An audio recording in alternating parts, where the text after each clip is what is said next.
In this video, I'm going to talk you through the assignments for the Preparation for Practice module. The whole purpose of this module is, as the name suggests, get you ready to go out into the world of general practice or health board dentistry. So the assignments are very sort of situation based around scenarios and real life practical situations that you might find yourself in, or tasks that you will need to complete once you qualify. So it's very much what we would call learning through assessment rather than assessment of your learning. By working through these tasks and submitting them, you'll be in a much better position to be able to move on into your career. There are 4 overall weighted assessments, and then you have your graduate attributes assessment as well. And we will talk through these in the order in which they come in. And this video, as you know, is available to you on Brightspace where you find it, but it's there throughout the whole year. So if you want to go back and refresh your memory at any point, you can do that.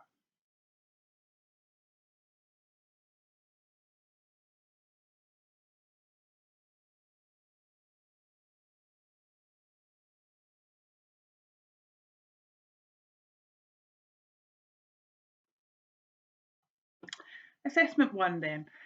This is a group assessment and it is based on the handling of a complaint. It takes place over a 4-week period. The premise of this is that it's as real life as we can get it, a scenario that a patient has sent in a complaint to the practice that you're working in and you've been tasked with dealing with it. So it will progress over those 4 weeks. At the start of the 4 weeks, you'll receive the initial complaint letter and then it'll go from there. So it starts in week 6 and it runs to week 9. So the submission date is the very end of week 9 for the final component, but I'll talk about that in just a second. So in terms of the learning outcomes, the GDC learning outcomes for this assessment, they really come down to professionalism, being able to deal with a variety of different circumstances, not all of which are particularly pleasant, in order to have the best outcome. So, say the professional attitudes, leadership and management, so your ability to deal with these problems, and then some of the legal and ethical issues associated with that business of dentistry.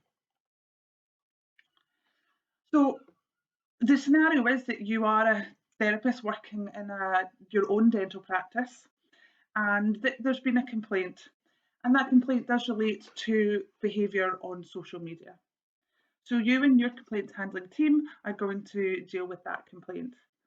You'll get that initial letter and then there'll be some correspondence back and forward with the complainant. There will also be a face-to-face meeting with the complainant to allow you to demonstrate your professionalism when you're communicating in a variety of different ways. And at the end, you will be required to submit a report as to how the complaint has been handled and so on. So in terms of marks, there's 35 marks available for the entire assessment. You've got 5 marks for your initial acknowledgement, 10 for your further responses, 10 marks for the role play meeting, and then also 10 marks for your final report. With it being a group assessment, as with all other group assessments you've done, all members of the group will receive the same mark for the assessment. And if we think back to the fact that one of the learning outcomes for this assessment is leadership and management, so much of that comes down to working as a team. It's almost impossible for a therapist to work completely independently with nobody else team, or anybody in the dental team for that matter. The way we interact and respond to our colleagues is so important.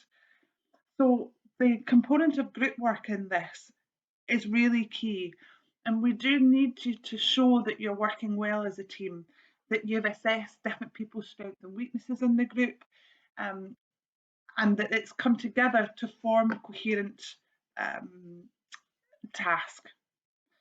So this is a group task because it links to the learning outcomes. So the method by which you're being assessed is very much related to the actual content of the assessment as well. So that's our first assessment, like I say, is due in its entirety at the end of week 9, but it will run for the 4 weeks running up to that.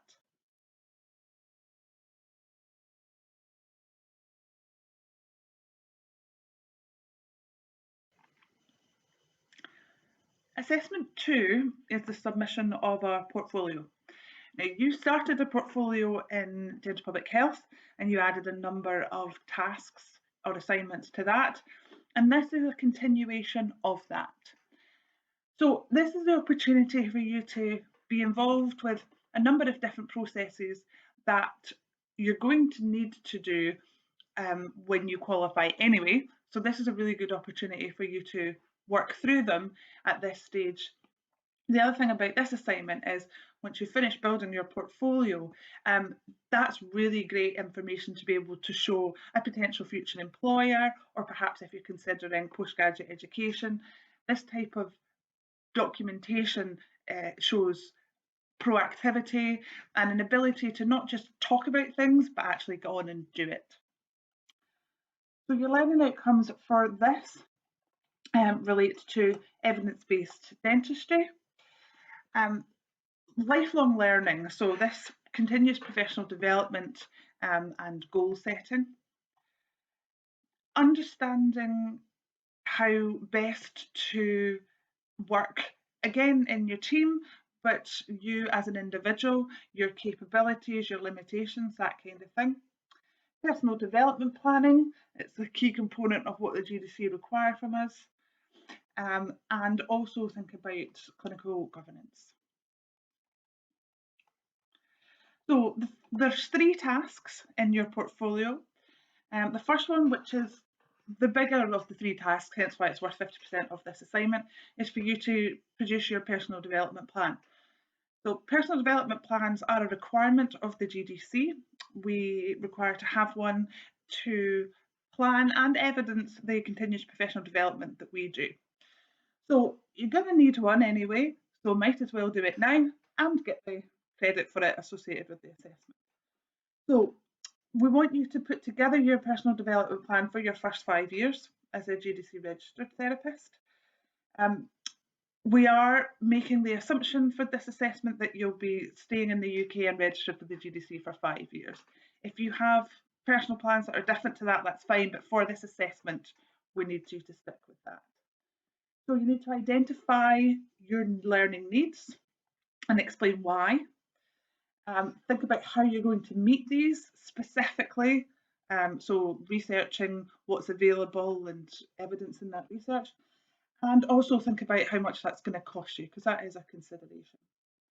So for this component of the portfolio, we've got 40 marks available, 15 for identifying your needs, 15 for researching how you're going to fulfil those, and 10 for thinking about costs. The second task is about your literature review. So you have already completed your literature review by the time you start this module, and it's been marked. What we'd like you to do for this is to be able to present your literature review in a way that's accessible for a wider audience, and we're going to get you to do that by creating a poster of it. Now, you've probably seen in previous years when you've been at student conference that the third years have displayed their posters, and now's your opportunity to do that. So you're going to produce a poster. It will be displayed at your student conference in one form or another. So although the overall deadline for the portfolio is the end of week 11, actually this task does need to be finished, ready to present by your student conference. You are perfectly entitled to make any changes after that before the final submission deadline, but they will be printed or presented at the student conference. So you've got a slightly different deadline there for that. In terms of the actual submission at the end of week 11, there's 20 marks available, because this is worth 25% of the portfolio. You're going to get 10 marks for the poster itself. Now, just to clarify, this is not about the content of your literature review. You've already been marked on that, and that won't be assessed again. It's about the way that you have chosen to present it and summarise the work of your literature review. So there's 10 marks available for that. And the other 10 marks are just to think about what you plan to do with your literature review. Okay, so this is in addition to the poster. We want you to write 500 words on how you plan to have your work published. And this is something that we'll discuss obviously in the module, but you need to add that to your portfolio along with your poster. And the final task is a significant event analysis, and this links with the clinical governance side of things. In second year, you completed an audit, which is one form of clinical governance. A significant event analysis is another. And significant event analyses are a little bit quicker and easier to do. So they are quite commonly taking place in general practice. Audit does as well, but as you know from your previous experience, audit is a more longitudinal experience, whereas a significant event analysis less so. So it's just adding another string to your bow in terms of clinical governance that you're able to be involved with. So you're going to be given a video, and I want you to write a significant events report based on what you can see in that video. So similar to your literature review summary, this is worth 25% of the assessment and there's 20 marks available. So for those 20 marks, there's 10 marks for just awareness of what's going on and reporting that, and the other 10 marks are about what's been learnt and where to take that for the future. So overall, your portfolio is worth 80 marks, and that equates to 40% of the overall module credit.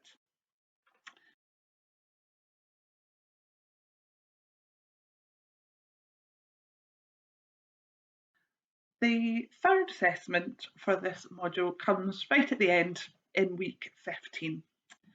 And this is worth 30% of your overall module. This is the workplace planning presentation. The GDC learning outcomes relating to this are all to do with the business of dentistry. So understanding about the technologies that are available, thinking about how you manage the equipment that you use, and also in terms of this 12.4, they predominantly, for this aspect of the assessment, financial issues associated with being in charge of your own provision of dental care.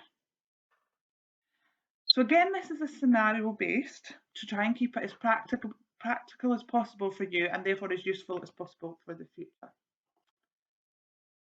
So in the scenario, you are a newly qualified therapist and you've been offered the opportunity to work self-employed at a practice.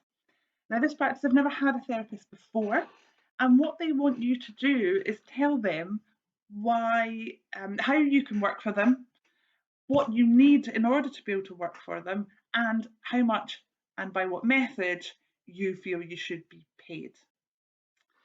So it's a slightly long question this, and I'll let you go ahead and read it yourself, but in terms of what you need to present in the 20 minutes that's available to you, there's sort of two individual, we'll call them questions here, but components to the presentation. So the first is you've been given your budget and you will also be provided with a list of items to purchase along with costs. We want you to choose what you want from that list and then explain to the practice owners why you want those things and justify your purchases. So it's not particularly about what you're choosing to purchase because that's obviously quite personal to you and your preferences, but you do need to be able to explain why you want those things. So your ability to justify is really important. So for this section, there's 20 marks available. 5 marks are just for generally how you use your budget. 10 marks for the justification of why you want to purchase those things, and then a final 5 marks to think about how you're going to maintain and store and look after those items that you're proposing to purchase. The second part of the presentation will be about how you want to be paid. So this is self-employed. So you want to explain to the practice owners what the options are and what you would prefer and why, importantly, you would prefer that. So again, this is not necessarily about the figure that you give. You do require to give a figure, but the important thing is how you explain that, how that's going to be viable for the practice. You know, we could all say that we want to be paid £250 an hour, wouldn't that be lovely? But obviously the business is not really going to work from that perspective. So the marks available to you are 10 marks for showing that you understand the various options, and then 10 marks for justifying what you would prefer and why that's going to work for the business. So overall, this assessment is worth 40 marks and it's worth 30% of the module total.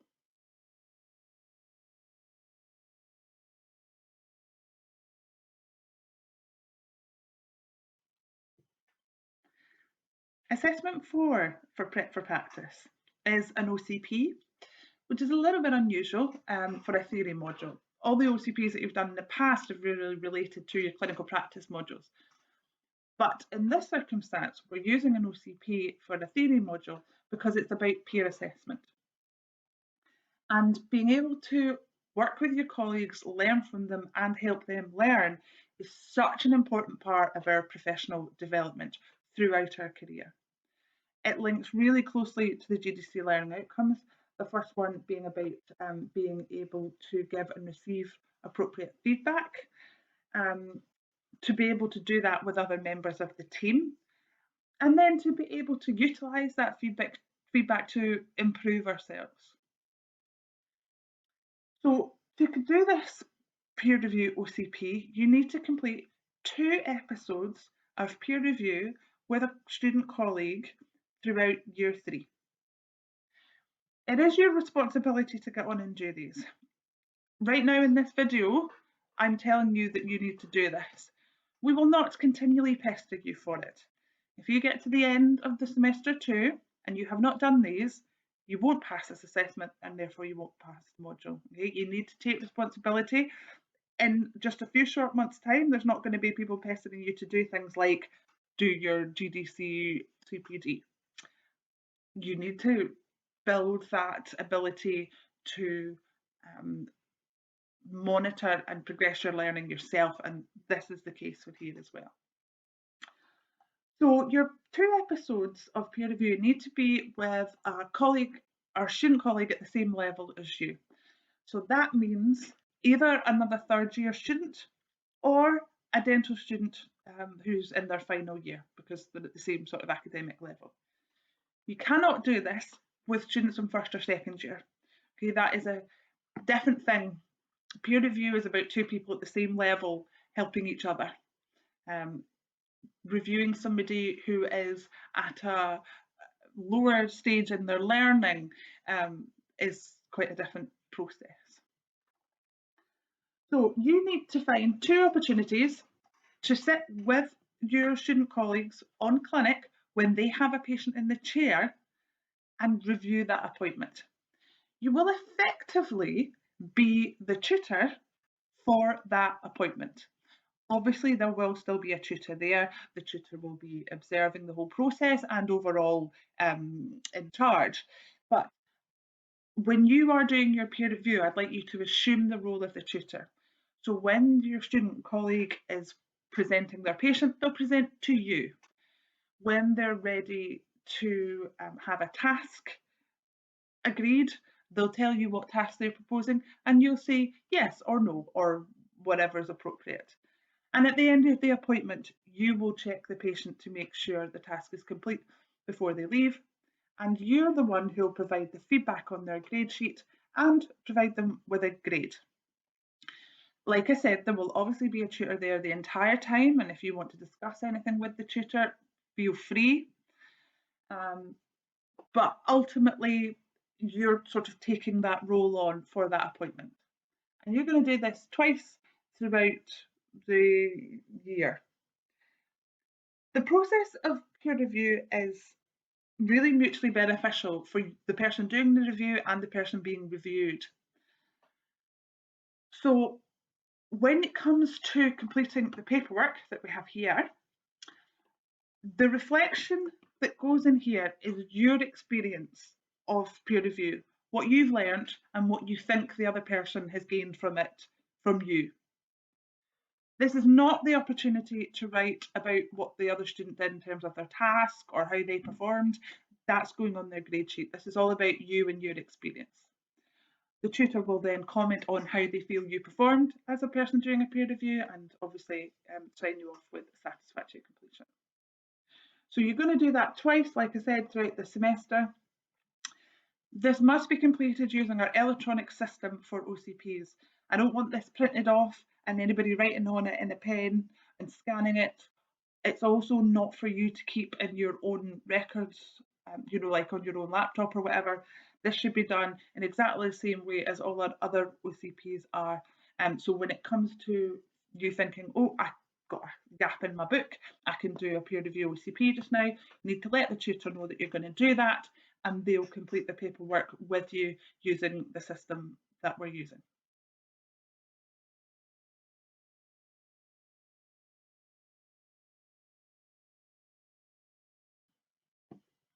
The final component of your assessment for this module, and in fact for all your modules, is your graduate attributes portfolio.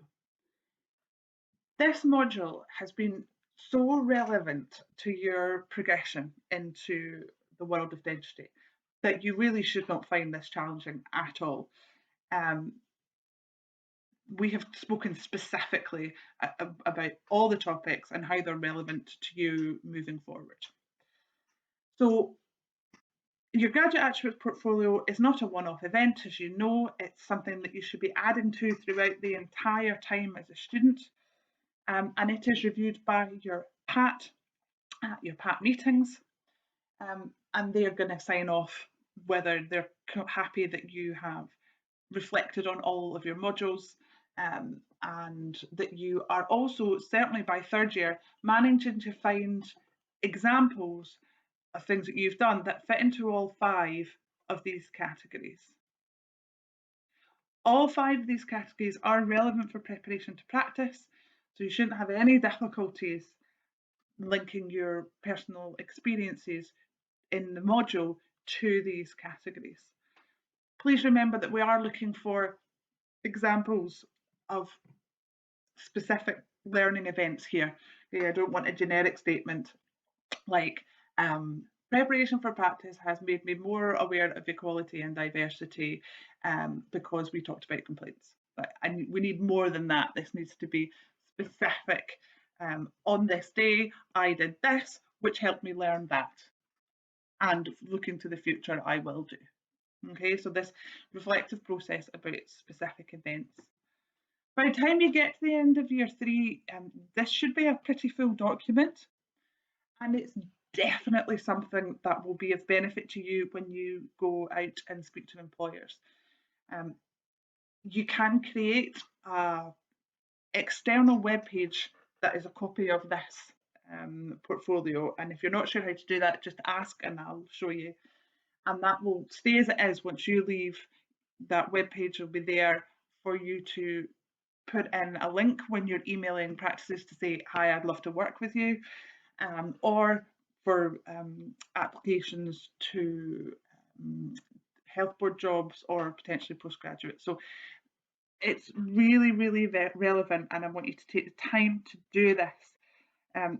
Maybe it's a case of once a week, setting aside 15 minutes just to think about this, and also reflecting on the other modules that you're completing as well. If your PAT is not able to sign off that you've reflected about the module in your portfolio, then as a module leader, I wouldn't be able to say that you've completed this assessment for preparation for practice. So it is a summative assessment. that you require to complete. Obviously, it's very personal to you, so it doesn't have a weighting. It is just a have you done it or have you not, or certainly have you done it satisfactorily. So, just to recap, you have 5 overall assessments for preparation for practice, including the graduate attributes. Assessment 1 is a group task for complaints handling. It takes place between week 4 and week 9, with the final submission date being at the end of week 9, and it's worth 30% of the module marks. Task 2 is your portfolio submission. It's due in at the end of week 11, and it's worth 40% of the module marks. Assessment 3 is your workplace planning presentation. That takes place at the end of the module in week 15, and it's worth 30% of the marks. Your peer review OCP is for satisfactory completion, so it's not got a weighting on it. It needs to be done by the end of semester 2, and that would be both episodes of peer review with a student in the same year as you or a final year dental student. And then lastly, you have your graduate attributes portfolio that you need to complete continuously throughout your time on the course that your PAT needs to sign off for you. Like I said at the start, I'll keep this video on all year, so if you ever need to go back and look at it again, you can. Obviously, ask questions anytime you need to as well. If there's anything you're not sure about, just drop me an email and I'll answer that for you. Please don't send me a question about an assessment 10 minutes before the deadline. All right, that's obviously not a wise idea. That will limit my ability to be able to answer you. So plenty of advance. If you've got any questions, you know where I am.